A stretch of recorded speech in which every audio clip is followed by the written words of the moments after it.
Hello student, कैसे हो आप सब। आई होप आप सभी अच्छे होंगे और आपकी पढ़ाई भी जोरों शोरों से चल रही होगी। इसी पढ़ाई को अच्छी से बहुत अच्छी करने के लिए आ चुका है आपका अपना YouTube channel the science academy. मैं हूं विक्रम सिंह, जो कराऊंगा आपको साइंस के हर टॉपिक्स को क्लियर एंड हर डाउट को सोल्व। तो सबसे पहले आज है 26 जनवरी, तो आप सभी को गणतंत्र दिवस की हार्दिक शुभकामनाएं। तो इसी के साथ अपनी तारीख चेंज करते हैं।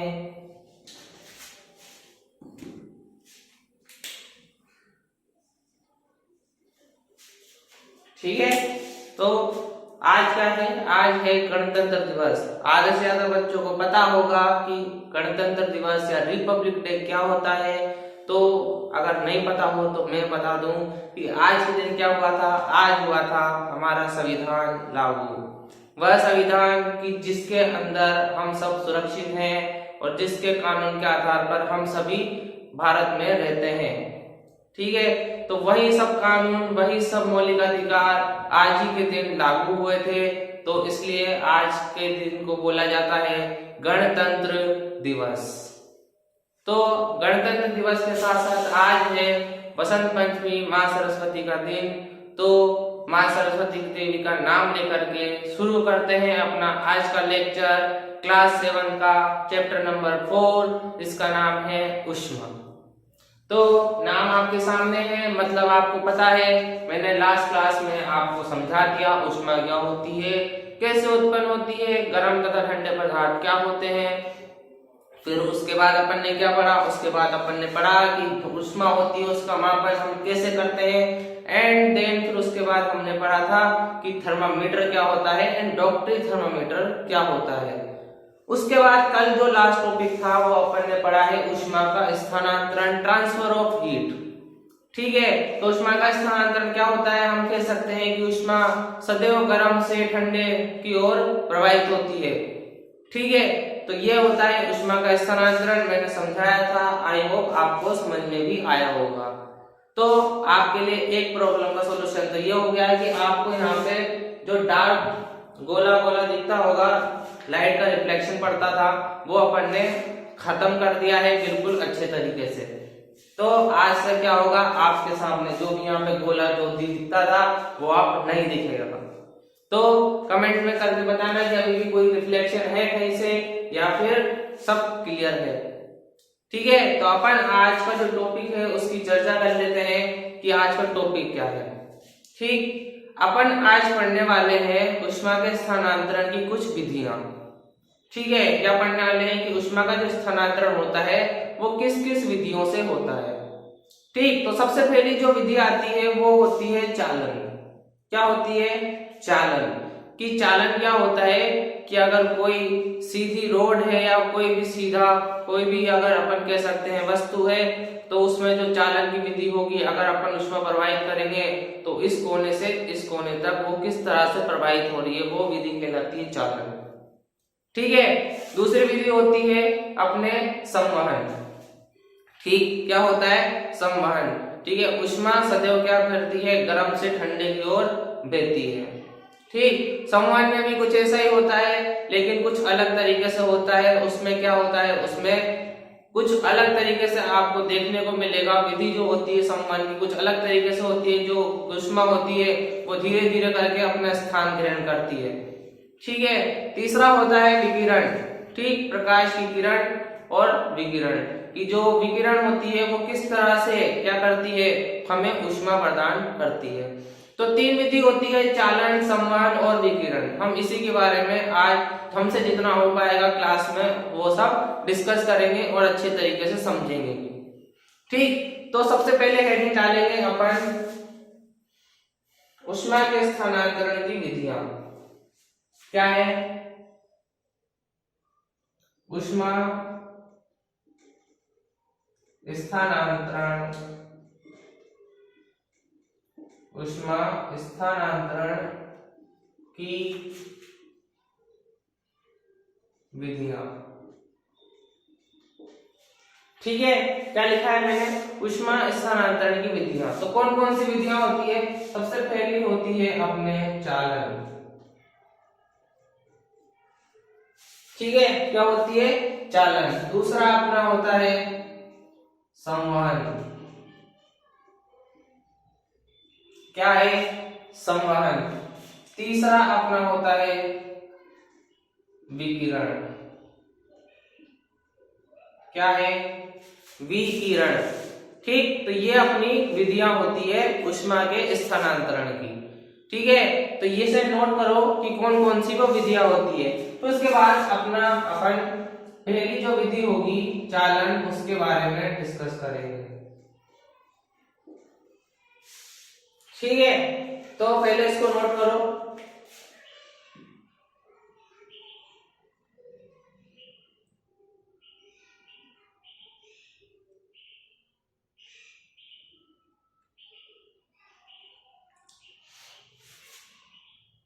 कर लिया होगा।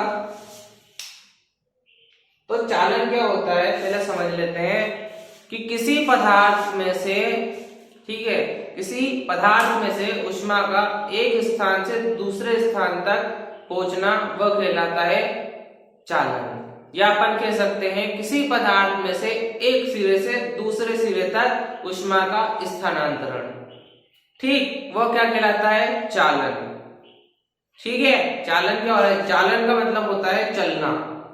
क्या हो रहा है? चालन का मतलब चलना। चाल क्या होती है? आपने फिजिक्स में पढ़ा होगा कि चाल क्या होती है, कि चाल वो होती है जो अपन दूरी के साथ साथ एकांक समय में तय करते हैं। ठीक, तो चालन क्या होगा कि यहाँ जो ये सिरा देख रहे होंगे आप, कि ये जो सिरा है इस पॉइंट से इस पॉइंट तक अगर मैं ऊष्मा क्या कर रहा हूं, भेज रहा हूं, इसके अंदर प्रवाहित कर रहा हूं, तो क्या होगा? ये यहां से शुरू होगा और यहाँ पे खत्म होगा। इसे क्या बोलेंगे? चालन विधि। ठीक है, समझ में आ रहा होगा कि एक सिरे से दूसरे सिरे तक ऊष्मा का प्रवाहन या स्थानांतरण ये कहलाता है चालन। ठीक है, तो इसी को ही अपन नोट करेंगे कि क्या होती है चालन विधि। लिखो, किसी पदार्थ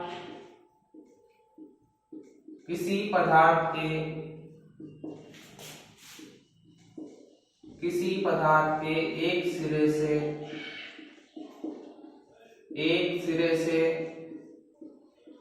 दूसरे सिरे तक, एक सिरे से दूसरे सिरे तक ऊष्मा का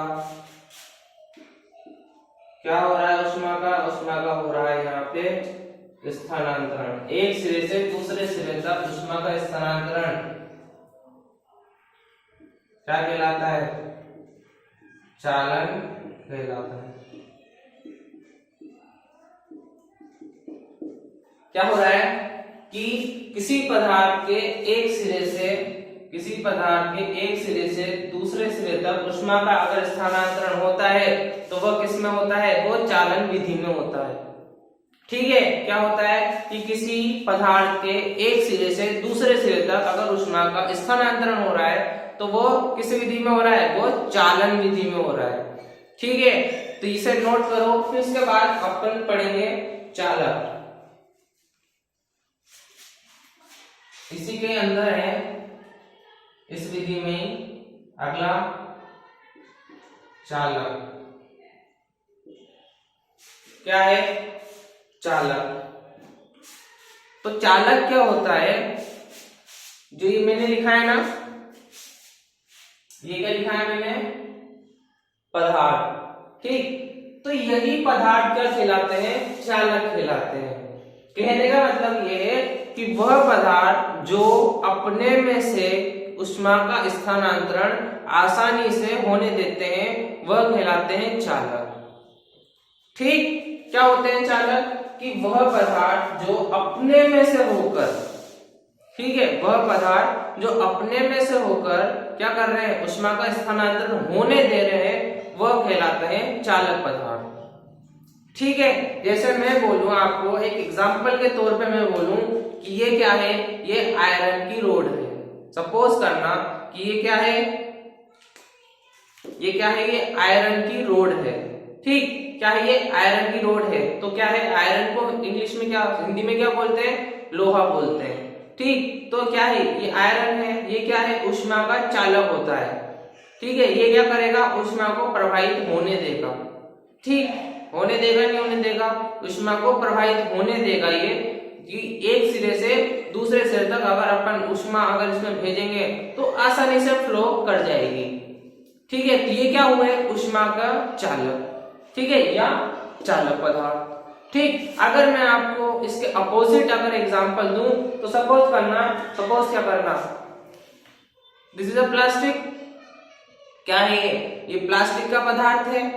ठीक, क्या है ये, प्लास्टिक का पदार्थ है। अगर मैं बोलूं कि इस पॉइंट से इस पॉइंट तक अगर ऊष्मा का क्या करना है, स्थानांतरण करना है, ट्रांसफर करना है इसमें, तो क्या आप कर सकते हो, नहीं कर सकते ना, क्योंकि क्या है ये ऊष्मा का चालक नहीं है, ऊष्मा का चालक नहीं है, ये फ्लो नहीं होने देगा। क्यों नहीं होने देगा, क्योंकि ये ऊष्मा का चालक नहीं है। ठीक है, तो चालक क्या होते हैं कि वह पदार्थ जो अपने में से होकर ऊष्मा का स्थानांतरण आसानी से होने देते हैं, वह पदार्थ क्या कहलाते हैं, चालक। ठीक है, तो ये होते हैं चालक पदार्थ। ठीक, तो इसको नोट करो मेरे साथ, वह पदार्थ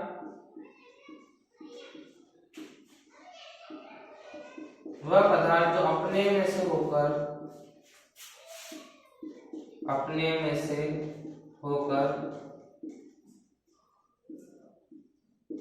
ऊष्मा को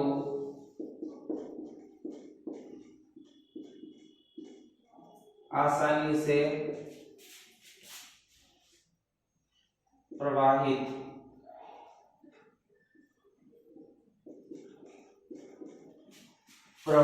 होने देते हैं,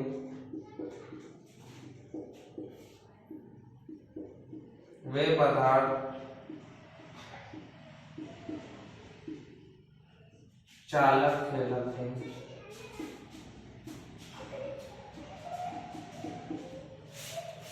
ठीक है, समझ में आ रहा होगा अच्छे तरीके से। ठीक, कोई कठिन नहीं है, इजी है, आसान है, कर सकते हैं। कि वह पदार्थ जो अपने में से होकर, ठीक है, अपने में से होकर, इस बात को नोट कर लेना, अपने में से होकर ऊष्मा को क्या कर रहे हैं, आसानी से प्रवाहित होने दे रहे हैं, वह पदार्थ क्या कहलाएंगे, वह कहलाएंगे चालक। It's clear. ठीक है, तो क्या होते हैं कि वह पदार्थ जो अपने में से होकर ऊष्मा को क्या कर रहे हैं, आसानी से फ्लो होने दे रहे हैं, प्रवाहित होने दे रहे हैं, वो क्या कहलाएंगे, चालक। ऊपर अपन ने पढ़ा था चालक। चालक क्या होता है, जो क्या कर रहे हैं, जो एक सिरे से दूसरे सिरे तक ऊष्मा का स्थानांतरण किस तरीके से हो रहा है, वो चालन की वजह से हो रहा है। ठीक, इसमें क्या कर रहे हैं, इसमें जो चालन हो रहा है वो किस पदार्थ में हो रहा है, वो अपन इसमें पढ़ रहे हैं। तो समझ में आ गया होगा अच्छे तरीके से। ठीक है, अब जो नेक्स्ट आएगा, पहले इसके एग्जांपल लिखो, उदाहरण में एग्जांपल लिखो, लोहा, एल्यूमिनियम,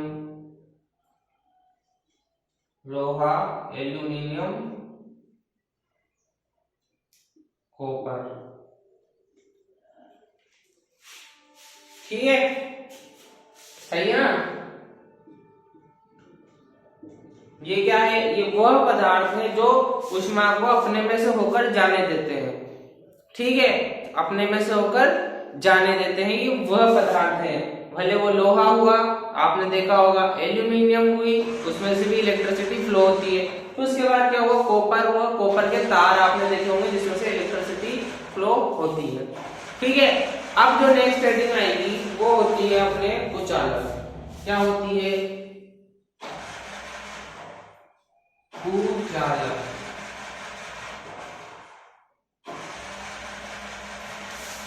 वो क्या था, चालक। ये क्या है, कुचालक। अपोजिट है ना, बिल्कुल। इसमें अपन ने क्या लिखा था, वह पदार्थ जो अपने में से होकर ऊष्मा का आसानी से स्थानांतरित होने देते हैं। इसमें क्या लिखोगे, नहीं होने देते। सिंपल है ना, उसमें अपन ने लिखा था होने देते हैं, इसमें क्या लिखेंगे, नहीं होने देंगे। ठीक है, कोई कंफ्यूजन का तो सवाल ही नहीं है। ठीक है, अपोजिट में क्या करते हैं, अपोजिट में उल्टा लिख देते हैं। ठीक, तो इसको क्या लिखेंगे अपन, इसका उल्टा लिख देना, वह पदार्थ वह पदार्थ जो अपने में से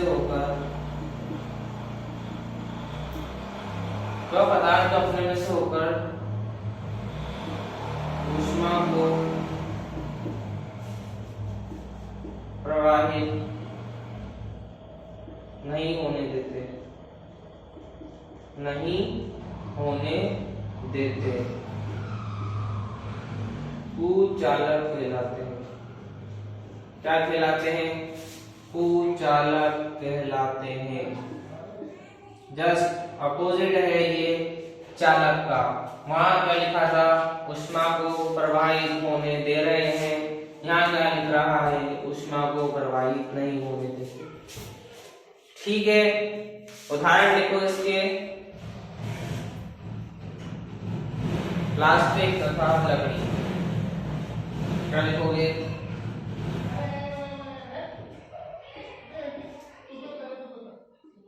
प्लास्टिक, लकड़ी। ठीक है, ये आपको पता होगा कि लकड़ी क्या करती है? ऊष्मा की कुचालक होती है, वह ऊष्मा को अपने में से स्थानांतरित नहीं होने देती। और प्लास्टिक का एग्जांपल मैंने आपको दिया था कि ये प्लास्टिक है, इसमें से आप ऊष्मा का स्थानांतरण नहीं कर सकते। ठीक, तो ये दो पदार्थ हैं जो होते हैं ऊष्मा के कुचालक। ऐसे तो बहुत सारे होते हैं, लेकिन आपके लिए सिर्फ दो ही जरूरी है आपकी नॉलेज के लिए। ठीक, तो इसको नोट करो। अपन ने क्या पढ़ा? अपन ने पढ़ा ऊष्मा स्थानांतरण की विधियां। तो उसमें अपना चालन चल रहा है। चालन क्या होता है? कि ऊष्मा का स्थानांतरण। ठीक है, ऊष्मा का स्थानांतरण एक सिरे से दूसरे सिरे तक, वह चालन कहलाता है। चालन में अपन पढ़ रहे हैं चालक और कुचालक। ठीक, चालक क्या होते हैं? वह पदार्थ जो अपने में से होकर ऊष्मा को स्थानांतरित होने दे रहे हैं, वो कहलाते हैं चालक। और वह पदार्थ जो ऊष्मा को आसानी से स्थानांतरित नहीं होने दे रहे, वह कहलाते हैं कुचालक। ठीक है, तो समझ में आ रहा होगा अच्छे से। पूरे नोट्स कर लो अपनी कॉपी में। ठीक है, कर लिया होगा। तो ये थी अपनी आज की क्लास। तो क्या पढ़ा अपन ने आज की क्लास में? अपन ने पढ़ा चालन क्या होता है और चालन के किस किस पदार्थ को क्या क्या कहते हैं। ठीक है, चालक पढ़ा, कुचालक पढ़ा, उनकी डेफिनेशंस पढ़ी, वो क्या होते हैं, कैसे उनमें प्रवाहित होती है, वो सब पढ़ा। और क्या पढ़े? उनके उदाहरण। तो मैं आशा करता हूँ आपको आज की क्लास में समझ में आया होगा और आपके डाउट क्लियर हुए होंगे। तो आपको क्या करना है? आपको बस इतना सा करना है, आपको साइंस एकेडमी चैनल को सब्सक्राइब करना है, वीडियो को लाइक करना है और शेयर करना है अपने क्लासमेट एंड अपने सभी फ्रेंड सर्किल में। तो आपको फिर से गणतंत्र दिवस की हार्दिक शुभकामनाएं और बसंत पंचमी की भी हार्दिक शुभकामनाएं। तो मैं आशा करता हूँ आपकी पढ़ाई बहुत अच्छे से चलती रहेगी मेरे साथ। तो अपन मिलते हैं अपनी नेक्स्ट क्लास में। तब तक के लिए जय हिंद, वंदे मातरम।